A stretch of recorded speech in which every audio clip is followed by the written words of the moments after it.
იესო ქრისტემ იოანეს და მის ძმას იაკობს, ისინი მამასთან ერთად, ზებედესთან ერთად ნავში იყვნენ და თევზაობდნენ. და მათ მიატოვეს თავისი საქმიანობა, მიატოვეს მამა და გაყვნენ მაცხოვარს და მთელი გულით შეიყვარეს და დაემოწაფნენ და ძალიან გულმხურვალენი იყვნენ.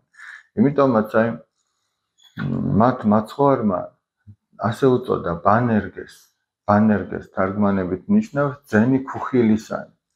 აი როგორი ქუხარე უნდა იყოს, თვითონ ეს სიტყვაც როგორ გამოხატავს, რომ შენ აი როგორი მონდომებული, მოწადინებული, გულმხურვალე უნდა იყოს, რომ აი ძენი ქუხილისანი გიწოდოს მაცხოვარი. ეხლა ნერთვილი და ზარმაცი და ხანმივალ და ხანანმივალ ქრისტიანი ხან ვეზიარები და ხან ვიტყვი აღსარებას ხან არა, იმას ძენი ქუხილისანი როგორ ეწოდება. იმას შეიძლება ითქვას ძენი ტახტისანი, ლოგინისანი, აი რაღაცა